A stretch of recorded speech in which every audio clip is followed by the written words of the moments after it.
MIDC परिसरात गुन्हेगारी टोळीची दहशत, आरोपींवर कठोर कारवाईची मागणी.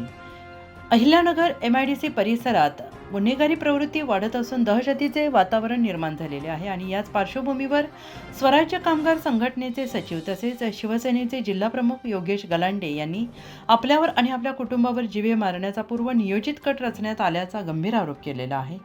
या संदर्भात सोमवार दिनांक 29 डिसेंबर त्यांनी जिल्हा पोलीस अधीक्षकांकडे लेखी तक्रार निवेदन दिले आहे. योगेश गलांडे हे MIDC परिसरात कामगारांचे प्रश्न, अडचणी तसेच सामाजिक विषयांवर सातत्याने लढा देत असून या कार्याचा राग धरून चिरंजीव दत्तात्रय गाडवे आणि आकाश उर्फ चिट्ट्या बबन दंडवते यांनी संगनमताने हल्ल्याचा कट रचल्याचा आरोप त्यांनी पत्रकार परिषदेत केला आहे. दिनांक 27 डिसेंबर रोजी सकाळी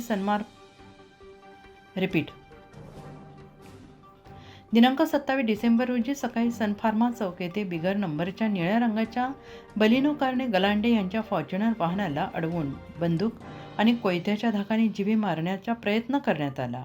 या हल्ल्यात वाहनाची काच आणि बोनेटचे नुकसान झाले.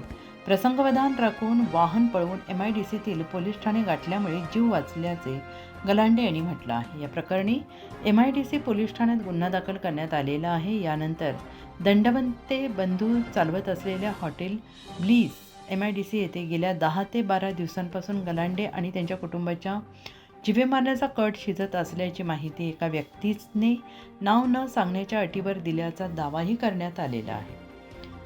दंडवते विरोधात न्यायालयात सुरू असलेली केस मागे घ्यावी यासाठी दहशत निर्माण करण्याच्या उद्देशाने हा हल्ला करण्यात आल्याचा आरोप आहे.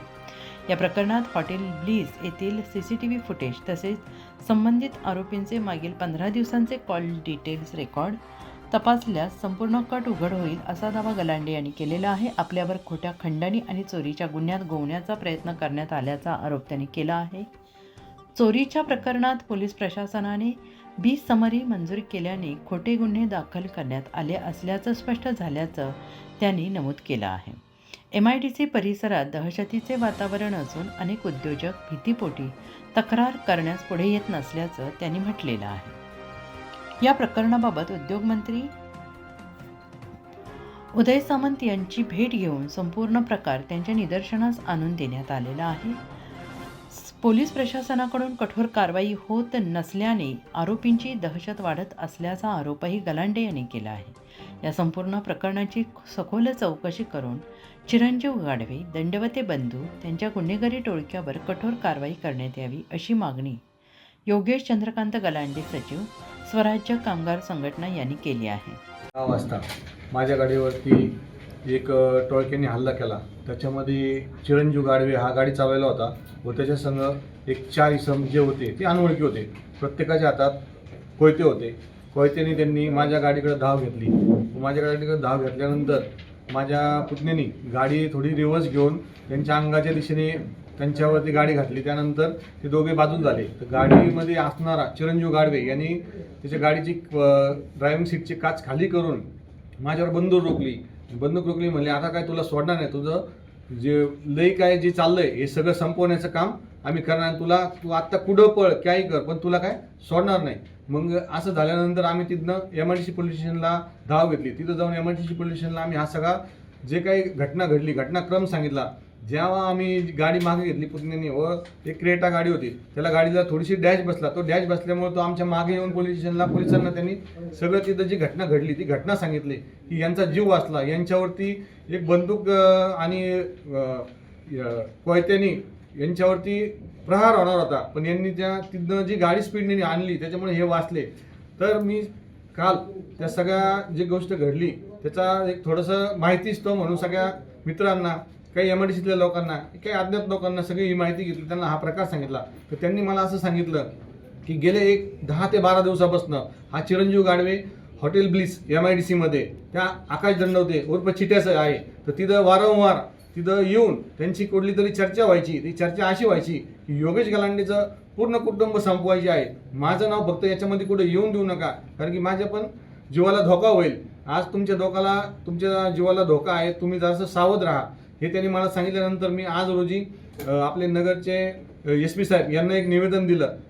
त्याच्यामध्ये त्याची जी काय हकीकत सांगितलं, त्याचं CDR HDR सगळं त्या हॉटेलचं चेक करायला लावलं की ह्याच्या मागं प्रामुख्याने तो चिट्या दंडवते आहे. तर त्याचं तुम्ही शहनिशा करून त्याला देखील ह्या गुन्ह्यामध्ये त्याचं देखील नाव घ्या, असं मी SP साहेबांना MIDC पोलीस स्टेशनना देखील एक अर्ज दिला आहे. तसेच आपले राज्याचे राज्य गृहमंत्री नाशिक चे पोलीस अधीक्षक, मुंबई पोलीस अधीक्षक यांना सगळ्यांना तो अर्ज पाठवला आहे आणि मी त्यांच्याकडनं हीच अपेक्षा ठेवणार आहे की लवकरात लवकर याच्यावर कारवाई करून हा सगळा याच्यावरती काय नेमकं त्यांचा हेतू कुठला आहे मला मारण्याचा, ते हेतू काय आहे ते समजण्यात यावं. तसंच काही दिवसांपूर्वी ह्या आकाश दंडवतीने एक्साईड कंपनीचं कच्चा माल येणाऱ्या गाड्या बंद केल्या होत्या. तर त्या वारंवार 2 दिवस गाड्या बंद राहिल्या. तर तिसऱ्या दिवशी कंपनीने युनियन असल्यामुळे मी सचिव आहे, दत्त तारकरे अध्यक्ष आहेत, तर आम्हाला बोलून घेतलं आणि त्यांनी सांगितलं की आपल्या कंपनीचा जर असा माल बंद झाला बाहेरून येणारा तर कंपनी आम्हाला बंद करावं लागेल आणि इथं काम करण्यात 3000 कामगारांच्या पोटावरती पाय पडेल. मग आम्ही संघटना म्हणून त्यांच्या बाजूला उभं राहून तिथं थांबलो. त्याच्या गाड्या त्यांना बोलून घेतलं तरी देखील त्यांनी गाड्या काय आत येऊन द्यायचा देत नव्हता. मग कंपनीने एक्साईड कंपनीने त्याच्यावरती रीतसर गुन्हा दाखल केला की त्याच्यावरती ज्या लोकांना त्यांनी पैसे मागितले होते ते खंडणीचा गुन्हा दाखल झाला. ते खंडणीचा गुन्हा दाखल झाल्याच्या बरोबर दुसऱ्या दिवशी सगळं सुरळीत झालं, पण सुरळीत कामकाज चालू झालं, पण दत्त तारकरे माझ्यावरती एक खोटा स्वरूपाचा खंडणीचा गुन्हा दाखल झाला. बरोबर त्याच्या दुसऱ्या दिवशी चिरंजीव गाडवेंनी गुन्हा दाखल केला.